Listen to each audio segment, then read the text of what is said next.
உடன்பிறப்புகளும் மதச்சார்பற்ற முற்போக்கு கூட்டணி கட்சிகளின் தொண்டர்களும் செயல் வீரர்களும் தமிழ்நாட்டை காக்க டெல்லியின் ஆணவத்துக்கு அடிபணியக்கூடாதுன்னு கடும் வெயிலையும் பொருட்படுத்தாமல் கடுமையான பிரச்சாரத்தை செஞ்சுக்கிட்டு இருக்கீங்க. உங்க எல்லாருக்கும் கழகத்தின் தலைவரா, இந்த கூட்டணியின் தலைவரா பெரிய சல்யூட். திராவிட மாடல் ஆட்சியில் தலை நிமிர்ந்துள்ள தமிழ்நாட்டை திராவிட மாடல் 2.0 திராவிட மாடலுடைய 2.0 ஆட்சியில் அடைய, புது உயரங்களை அடைய நம்மோட வெல்லும் வேட்பாளர்களை முதல்ல உங்களுக்கு நான் அறிமுகப்படுத்த போகிறேன். அறிமுகப்படுத்தலாமா? முதல்ல ஆலந்தூர் சட்டமன்ற தொகுதி கொஞ்சம் முன்னாடி நமது வெற்றி வேட்பாளர் மாண்புமிகு அமைச்சர் தாமு அன்பரசன் அவர்கள்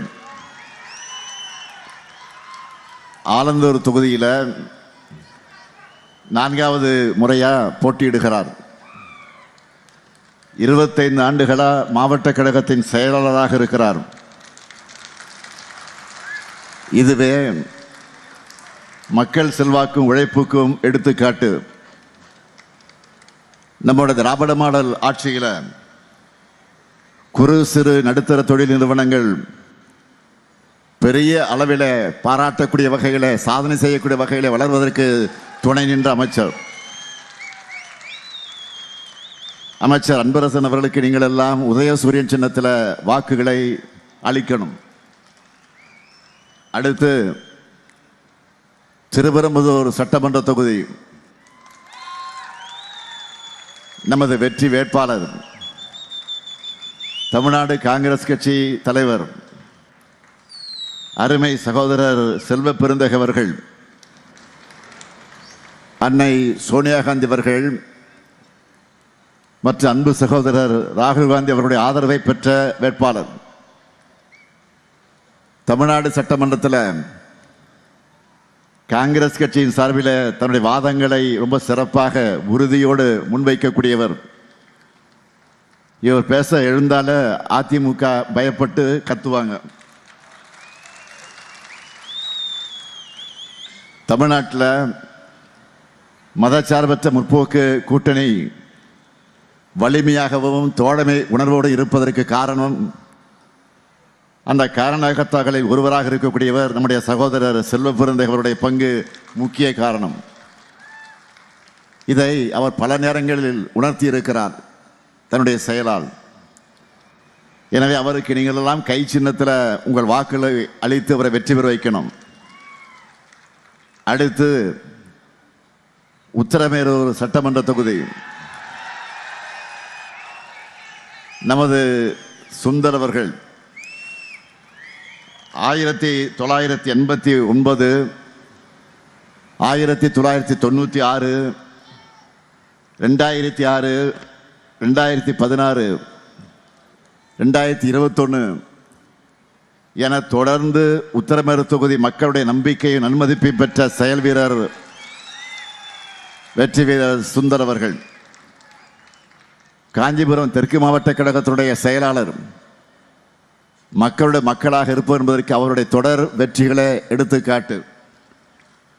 அவருக்கு மீண்டும் அவரை தேர்ந்தெடுக்க உதயசூரியன் சின்னத்தில் நீங்கள் ஆதரவினை வழங்கிட வேண்டும்.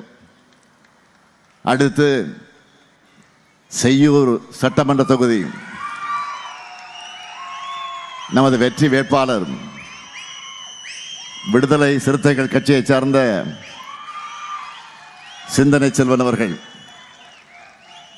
தலைவர் கலைஞர் அவர்களால் மேஜர் ஜெனரல் என அழைக்கப்பட்ட எழுச்சி தமிழர் சகோதரர் தொல் திருமாவளவன் அவருடைய அன்பை பெற்ற வேட்பாளர். கடந்த முறை காட்டு மன்னார்குடி தொகுதியுடைய மக்களுடைய குரலா சட்டமன்றத்தில் ஓங்கி ஒழிச்சவர். சிந்தனை செல்வனை பொறுத்தவரை அவருடைய சிந்தனைகள் மட்டுமல்ல, வளமான அவருடைய குரலும் அதில் ஒலிக்கும், வலிமையான சொற்களும் அவருடைய பேச்சை உற்று கவனிக்க வைக்கும். எனவே அவருக்கு பானை சின்னத்தில் உங்கள் வாக்குகளை அளித்து அவரை வெற்றி பெற வைக்கணும். அடுத்து செங்கற்பட்டு சட்டமன்ற தொகுதி நமது வெற்றி வேட்பாளர் MKT கார்த்திக் தண்டபாணி அவர்கள் இளைஞர் அணியிலே தொடங்கி நந்திவரம் கூடுவாஞ்சேரி நகர்மன்ற தலைவராக இருந்து மக்களுக்கு பணியாற்றி கொண்டிருக்கும் இவர் நகர திராவிட முன்னேற்றக் கழகத்தின் செயலாளராகவும் அந்த பணியை நிறைவேற்றி கொண்டிருக்கக்கூடியவர். இந்த பகுதியில் விளையாட்டு திடல், புது வகுப்பறைகள், பூங்காக்கள், சாலைகளில் கேமரா, இப்படி ஏராளமான திட்டங்களை நிறைவேற்றி காட்டியிருக்கிறார். தம்பி அந்த வேட்பாளருக்கு நீங்கள் எல்லாம் அவருக்கு உதயசூரியன் சின்னத்தில் உங்கள் பொன்னான வாக்குகளை வழங்கிட வேண்டும். அடுத்து மதுராந்தகம் சட்டமன்ற தொகுதி நமது வெற்றி வேட்பாளர் அமுலு பொன்மலர் அவர்கள் 15 ஆண்டுகளாக தொழுப்பேடு பகுதியில் ஒன்றிய கவுன்சிலராக பணியாற்றி வந்தவர். பாரம்பரிய திராவிட இயக்க குடும்பத்தை சார்ந்தவர். அவருக்கு நீங்கள் எல்லாம் உதயசூரியன் சின்னத்தில் உங்கள் வாக்கினை வழங்கிட வேண்டும். அடுத்து தாம்பரம் சட்டமன்ற தொகுதி நமது வெற்றி வேட்பாளர் டாக்டர் RS கிருத்திகா தேவி அவர்கள் கழக மருத்துவரணியின் மாநில துணை செயலாளர், மக்கள் மருத்துவராக அறியப்பட்டவர். இந்திய எதிர்ப்பு போராட்டத்தில் கலந்துகிட்டு கழக தொண்டர் சுப்பையா அவருடைய மகள் மருத்துவர் கிருத்திகா தேவி அவர்களுக்கு நீங்கள் எல்லாம் உதயசூரியன் சின்னத்தில் வாக்கினை வழங்கிட வேண்டும். அடுத்து திருப்போரூர் சட்டமன்ற தொகுதி நமது வேட்பாளர் விடுதலை சிறுத்தைகள் கட்சியைச் சார்ந்த பன்னீர்தாஸ் அவர்கள், அருமை சகோதரர் எழுச்சி தமிழர் தொல் திருமாவர்களுடைய அன்பை பெற்றவர். விடுதலை சிறுத்தை கட்சியினுடைய மாநில அமைப்பு செயலாளர், சென்னை மாநகராட்சியில் வார்டு உறுப்பினராக செயல்பட்டவர். அவருக்கு நீங்கள் எல்லாம் பானை சின்னத்தில் உங்கள் வாக்கினை வழங்கிட வேண்டும். அடுத்து பல்லாவரம் சட்டமன்ற தொகுதியில் நமது வெற்றி வேட்பாளர் தேமுதிகவை சார்ந்த அனகை முருகேசன் அவர்கள், என்னுடைய ஆறு நண்பர், நினைவில் வாழக்கூடிய கேப்டன் விஜயகாந்த் அவருடைய வலதுகரமாக செயல்பட்டு இன்றைக்கு சகோதரி பிரேமலதா விஜயகாந்த் அவர்களால் வேட்பாளராக நிறுத்தப்பட்டிருக்கிறார். செங்கல்பட்டு சட்டமன்ற உறுப்பினராக இருந்து பணியாற்றினவர். அவருக்கு நீங்களெல்லாம் முரசு சின்னத்தில் உங்களுடைய பொன்னான வாக்கினை வழங்கிட வேண்டும். அடுத்து மதுரவாயல் சட்டமன்ற தொகுதி நமது வெற்றி வேட்பாளர் காரம்பாக்கம் கணபதி அவர்கள் 2 முறை காரம்பாக்கத்தினுடைய ஊராட்சி மன்ற தலைவராகவும் 1 முறை மாநகராட்சி மன்ற உறுப்பினராகவும் இருந்து மக்களுக்கு பணியாற்றிய அவருக்கு கடந்த முறை சட்டமன்ற வாய்ப்பு கொடுக்கப்பட்டு நெற்குன்றம் அடுக்குமாடி குடியிருப்புகள், நொலம்பூர் கூவமாற்றின் குறுக்கே பாலம் உள்ளிட்டவற்றை செயல்படுத்தி இருக்கிறார். அவருக்கு உதயசூரியன் சின்னத்தில் உங்கள் வாக்குகளை அளிக்க வேண்டும். அடுத்து காஞ்சிபுரம் சட்டமன்ற தொகுதி நமது வெற்றி வேட்பாளர் நித்யா சுகுமார் அவர்கள். கழகத்தில் தலைமை செயற்குழு உறுப்பினரான இவர் மாவட்ட ஊராட்சி குழு துணைத் தலைவராகவும் மக்கள் பணி ஆற்றியிருக்கிறார். மக்கள் சேவையிலே முன்னாடி நின்று செயல்படுகிறவர். அவருக்கு நீங்கள் எல்லாம் உதயசூரியன் சின்னத்தில் வாக்கினை வழங்கி வெற்றி பெற வைக்கணும். இந்த 11 வேட்பாளர்களுடைய வெற்றி உறுதியா? சத்தமா? இன்னும் சத்தமா? வெற்றி உறுதி. சீட்டு கிடைச்சிருச்சு. வேட்பாளர்கள் சீட்டில் அமரலாம். ப்ளீஸ். திமுக என்றால் வளர்ச்சி. திமுகவோட வளர்ச்சி திட்டங்களை தெரிஞ்சிக்க தலைநகர் சென்னையும் சுற்றி இருக்கக்கூடிய காஞ்சிபுரம் செங்கல்பட்டு பகுதிகளை சுற்றி வந்தாலே நன்றாக தெரிஞ்சிடும். ஒரு மினி டூர் மாதிரி பல திட்டங்களை பார்க்கலாம். மகேந்திரா, விப்ரோ, BMW, சாம்சங் என்று ஏராளமான நிறுவனங்கள் இங்கே இருக்கு. லிஸ்ட் போட்டு சொன்னா ஒரு நாள் முழுக்க கம்பெனிங்க பேரை மட்டுமே சொல்லிட்டு இருக்கலாம். இந்த தொழிற்சாலைகள் எல்லாம் உருவானது எந்த ஆட்சியில்? நம்ம திமுக ஆட்சியில். 10 ஆண்டு காலம் தமிழ்நாட்டை படு பாதாளத்துக்கு தள்ளின அதிமுக ஆட்சியை உங்க ஆதரவோடு அகற்றி தமிழ்நாட்டுக்கு புதிய விடியலா திராவிட மாடல் ஆட்சியை அமைச்சோம்.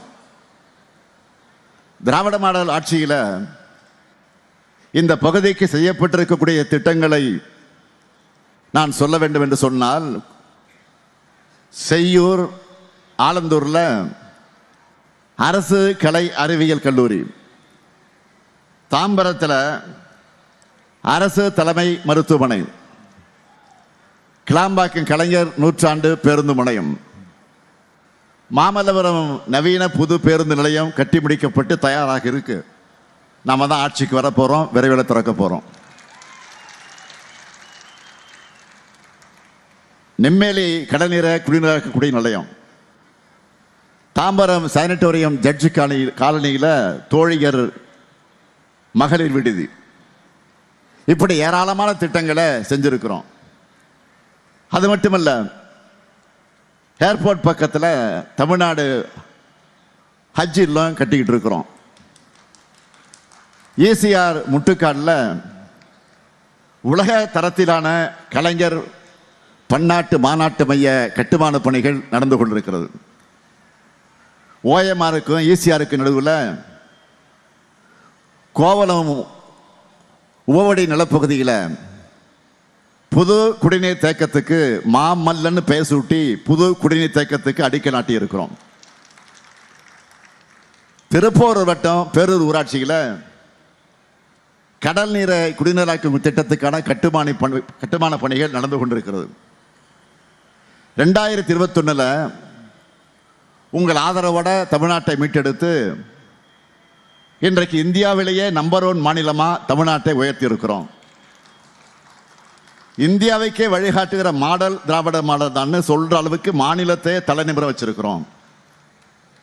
இந்த வளர்ச்சியை சிலரால பொறுத்துக்க முடியல.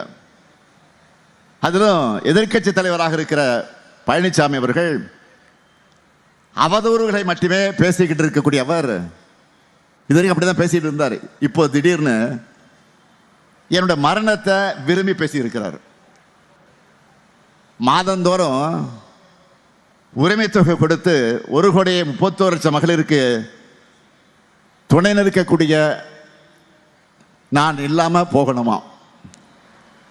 முதல் நாள் முதல் கையெழுத்து போட்டு மகளிர் எல்லாரும் கட்டணமில்லா விடியல் பயணம் உத்தரவிட்ட இந்த கை மண்ணுக்குள்ள போகணுமா? தமிழ்நாட்டு குழந்தைகள் எல்லாரும் நல்லா படிச்சு முன்னேறணும்னு காலை உணவு, புதுமை பெண், தமிழ் புதல்வன் இது போன்ற திட்டங்களை நிறைவேற்றி அவங்களுடைய வெற்றியை மனசார கொண்டாடுகிற நான் கொரோனாவில் போயிருக்கணுமா. யாருடைய ஆசை? பழனிசாமியுடைய ஆசை. பேசியிருக்காரு.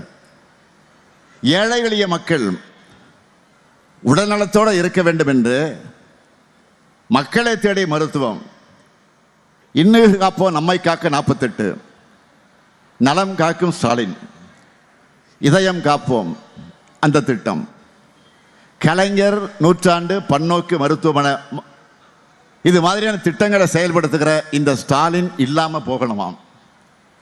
பழனிசாமி அவர்களே, இந்த உலகத்தில் மரணத்தை சந்திக்காத எந்த மனிதரும் இல்லை. யாராக இருந்தாலும் மரணம் ஒரு நாள் நிச்சயம் வந்தே தீரும். இந்த ஸ்டாலினுக்கு மரணம் வரும், மண்ணில் புதைப்பார்கள். ஆனால் சவால் விட்டு சொல்றேன், இந்த ஸ்டாலின் கொண்டு வந்திருக்கக்கூடிய திட்டங்களை மண்ணிலே புதைக்கிற துணிச்சல் ஒருத்தருக்கு வராது. அதான் உண்மை. இந்த திட்டங்கள் இருக்கிற வரை இந்த ஸ்டாலின் தான் தமிழ்நாட்டை ஆள்வான். இன்னும் சொல்றேன், 1971 திராவிட முன்னேற்ற கழகத்துடைய கொங்கு மண்டல மாணவர் அணி மாநாடு நடந்துச்சு. அப்போ எனக்கு வயசு 18. அந்த மாநாட்டில் நான் கலந்துக்கிட்டேன். மறைந்த நெஞ்சில் வாழக்கூடிய மொழிப்போர் தளபதி அண்ணல் எல்ஜி அவர்கள் தான் மாநாட்டு தலைவர், எல் கணேசன். அப்போதான் முதல்ல பேசுகிறேன். அவர்கிட்ட அனுமதி வாங்கி 2 நிமிஷம் மாநாட்டில் எனக்கு பேச வாய்ப்பு கிடைச்சிது. அப்போ நான் என்ன பேசுறேன்னு தெரியுமா? இன்றைக்கு முரசொலி பத்திரிகையில் பல்வேறு பத்திரிகைகள் இருக்கு. மொழிக்காக, நம்முடைய இனத்துக்காக போராடுகிறோம். போராடுகிற இந்த நேரத்தில் நம்மளோட உயிரை இழக்கக்கூடிய தியாகத்தை செய்யறதுக்கு கூட காத்திருக்கிறோம். என்னுடைய தந்தைக்கு, கலைஞருக்கு சொல்றேன், என்னுடைய தந்தை கலைஞர் உட்கார்ந்திருக்கிறார் மேடையில். என்னுடைய தந்தைக்கு 4 ஆண் பிள்ளைகள் இருக்கிறாங்க. அந்த 4 ஆண் பிள்ளைகள்ல ஒரு ஆண் பிள்ளை போயிடுற காரணத்தினால என்னுடைய தந்தை நிச்சயமாக கவலைப்பட மாட்டார். காரணம், மொழிக்காக இனத்துக்காக தனையனை இழந்த தந்தைன்னு என்னுடைய தந்தைக்கு பாராட்டு கிடைக்கும் என்று நான் பேசினேன். அப்படி பேசியவன் தான் உங்கள் முன்னால் இருக்கிற இந்த ஸ்டாலின். இதெல்லாம் அரசியல் அழுக்காக இருக்கக்கூடிய பழனிசாமிக்கு தெரியுமா? இவ்வளவும் பேசிட்டு, பழனிசாமி இவ்வளவும் பேசிட்டு இன்னைக்கு காலையில் என்ன சொல்றா தெரியுமா? நான் அப்படி பேசவே இல்லை, கொரோனா காலத்தில் ஸ்டாலின் காணாமல் போனாரும் தான் சொன்னேன். இப்படி பெல்ட் அடிச்சு அடுத்த போய் பேசி இருக்கிறார். பழனிசாமி அவர்களை ஆட்சியில் இருந்தாலும் இல்லாவிட்டாலும் எப்பவும் களத்தில் இருக்கக்கூடியவன் தான் திமுக காரன். திமுக அரசு கொரோனா காலத்தையும் எப்படி கையாண்டது உங்களுக்கு தெரியும். அதிமுக அரசு கொரோனா காலத்தை கொள்ளையடிப்பதற்காக அதற்குரிய வாய்ப்பாக பயன்படுத்திச்சு. உண்மையிலே கொரோனா காலத்தில் ஒரு அரசாங்கத்துக்கு இணையா ஹெல்ப்லைன் என்று அறிவித்து செயல்பட்டது திமுக தான். மக்களுக்கு தேவையான உணவு, மளிகை பொருட்கள், மருந்து என அத்தியாவசிய தேவைகளை எல்லாம் ஒன்றிணைவோம் வா என்ற முன்னெடுப்பு மூலமா திமுக நிறைவேற்றிச்சு. திமுக மாவட்ட செயலாளர்கள் முதல் கடைகோடி தொண்டன் வர எங்க நெட்வொர்க்கா தான் கொரோனா காலத்தில் டவுன் ஆகாம செயல்பட்டுச்சு. கொரோனா அப்போ எதிர்கட்சியாக இருந்து, திமுக எதிர்கட்சியாக இருந்து மக்களுக்கு உதவி பண்ணவில்லை என்று சொன்னால் அதிமுக அலுவலகங்கள் எல்லாம் மக்கள் முற்றுகையிட்டிருப்பாங்க என்பதுதான் அன்றைக்கு இருந்த யதார்த்த உண்மை. 2020ஆம் ஆண்டு ஏப்ரல் 20 ஒன்றிணைவ வா உதவி என்ன அறிவிச்சோம். அறிவிச்ச 20 நாள்லயே 15 லட்சம் அழைப்புகள் எங்களுக்கு வந்துச்சு. இப்படி ஒவ்வொரு அழைப்பையும் சரிபார்த்து அந்தந்த பகுதியில் இருக்கக்கூடிய நம்முடைய கழக நிர்வாகிகள் மூலமா 1 கோடிக்கு அதிகமான மக்களுக்கு உதவிகளை வழங்கின இயக்கம்தான் இங்கே நிற்கிற திராவிட முன்னேற்ற கழகம். 76 லட்சம் உணவு பாக்கெட்டுகளை வழங்கணும். நேரடியா 28 லட்சம் பேருக்கு உணவு சமைத்து வழங்கணும். 50 லட்சத்துக்கு மேற்பட்ட முகக்கவசங்களை வழங்கணும். மக்கள் சொன்ன 7 லட்சம் குறைகளை மனுக்களா அதை மாற்றி அரசாங்கத்துக்கு அனுப்பி வச்சோம். ஒரு பேரல் கவர்மெண்ட்டையே அன்றைக்கு நம்ம திமுக நடத்துச்சு. 2021 ஆட்சிக்கு வந்தப்போ கொரோனா 2ஆம் அலை உச்சத்தில் இருந்துச்சு. ஆக்சிஜன் சிலிண்டர் தட்டுப்பாடு, மருத்துவமனைகளில் படுக்கைகள் பத்தலை என்ற நிலை. அதற்காக விரைவாக நம்ம நடவடிக்கை எடுத்து சரி பண்ணோம். அது திமுக தான். தேர்தல் ரிசல்ட் வந்துகிட்டு இருக்கு. முதலமைச்சராக பதவி ஏற்றுக்கிறதுக்கு முன்னாடியே அதிகாரிகள்லாம் அழைச்சி ஆலோசனை நடத்த தொடங்கிட்டேன். பதவியேற்பு விழா முடிஞ்சதுமே நான் எங்கே போனேன் தெரியுமா? முதல்ல பத்திரிகையில் செய்தியை பாருங்க, பழனிசாமி அவர்களே பாருங்க. போய் முதல்ல நந்தம்பாக்கம் ட்ரேட் சென்டரில் அமைக்கப்பட்டு வந்த கோவிட் பராமரிப்பு மையத்துக்குத்தான் ஆய்வுக்கு போனேன். ஆக்சிஜன் உற்பத்தியை முடுக்கி எல்லா நடவடிக்கையும் எடுத்தோம். கொரோனாவுக்காக வார் ரூம் என்கிற கட்டளை மையம் அமைக்க உத்தரவிட்டோம். எல்லா துறை அமைச்சர்களும் மருத்துவத்துறை அமைச்சர்களாக செயல்பட வேண்டும் என்று உத்தரவு போட்டேன். எல்லா அமைச்சர்களும் ஹெல்த் மினிஸ்டர் அறிவித்து அதுபடி செயல்பட்டாங்க. கொரோனா மட்டும் இல்லை, தமிழ்நாட்டில் சென்னை உட்பட எந்த மாவட்டத்தில் மழை வெள்ளம் பாதிப்பு ஏற்பட்டாலும், பயிர் சேதம் ஏற்பட்டாலும், நிலச்சரிவு நடந்தாலும் நேரில் போய் உடனுக்குடன் பார்த்துருக்கிறேன். வாழ்க்கை முழுக்க களத்திலேயே இருக்கிறவன் தான் இந்த முத்துவேல் கருணாநிதி ஸ்டாலின். நீங்கெல்லாம் பேசலாமா? பழனிசாமி அவர்களை நீங்கள்லாம் இப்படி பேசலாமா? வெள்ளக்காலத்தில் கூட யாரோ ஏற்பாடு பண்ண நிவாரணப் பொருட்கள் மேலே அதிமுக ஸ்டிக்கரை ஒட்டினவங்க தானே நீங்கள். இதுதான் உங்கள் தகுதியும் தராதரமும். கொரோனா காலத்தில் மக்கள் பணியில் தான் எங்களுடைய மாவீரன் மாவட்ட செயலாளர் ஜே அன்பழகன் அவர்களை இழந்தோம். அந்த அன்பழகன் சொன்ன ஒரு வார்த்தை இன்னும் இங்கே ஆரம்பிட்டிருக்கேன் மனசில். நாங்கள்லாம் வாய்க்கரிசி போட்டுக்கிட்டு தான் திமுகவுக்குள்ளே நுழைஞ்சிருக்கோம் சொல்லுவார் அடிக்கடி. எங்களுக்கு எந்த பயமும் கிடையாது. அந்த பேச்சு இணையத்தில் அது வைரலாச்சு. அப்போ அதுதான் திமுக காரம். இங்கே இருக்கக்கூடிய ஒவ்வொரு உடன்பிறப்பும் அந்த அளவுக்கு கொள்கை உறுதி கொண்டவர்களாக தான் இருந்தாங்க, இப்பவும் இருக்கிறாங்க. இப்படிப்பட்ட உடன்பிறப்புகளுக்கு தலைமை தொண்டனாக இருக்கிற நான் போய் கொரோனாவுக்கு பயப்படுவேனா? என் இறுதி மூச்சு இருக்கிற வரைக்கும், என் இதய துடிப்பு அடங்கு வரைக்கும் பெரியார், அண்ணா, கலைஞர் காட்டின பாதையில் தமிழ்நாட்டுக்காகவும் தமிழ் மொழிக்காகவும் தமிழினத்துக்காகவும் உழைச்சிக்கிட்டே தான் இருப்பேன். பழனிசாமி அல்ல, அவருக்கு படியழைக்கக்கூடிய RSS சாமிகள் விடுகிற சாபங்கள்லாம் எங்களை ஒன்றும் செய்யாது. 2021 திராவிட மாடல் ஆட்சிக்காக உங்களோட ஆதரவை கேட்டு வந்தேன். அப்போதே அடுத்த 10 வருஷத்துக்கு தொலைநோக்கு பார்வையை உறுதிமொழிகளாக உங்களிடத்தில் கொடுத்துட்டு தான் வாக்கு கேட்டேன். அந்த அடிப்படையில் திராவிட மாடல் என்பது 2.0 ஆட்சியில் அடைய இருக்கக்கூடிய புதிய உயரங்களுக்கான அடித்தளம். எதிர்கால தமிழ்நாட்டை கட்டமைக்க போகிற செயல் திட்டத்தை சூப்பர் ஸ்டாராக களமிறக்கியிருக்கிறோம். சூப்பர் ஸ்டார் யாரு? சின்ன குழந்தைகள் கூட சொல்றாங்க சூப்பர் ஸ்டார் யாருன்னு கேட்டா ஞாபகம் இருக்குல்ல? இதுதான் தேர்தல் அறிக்கை. அதில் என்னென்ன ஹைலைட்டு? இங்கே இருக்கக்கூடிய மகளிரை கேட்கிறேன், உங்கள் அண்ணன் ஸ்டாலின் கொடுக்க போகிற கூப்பன் எவ்வளவு?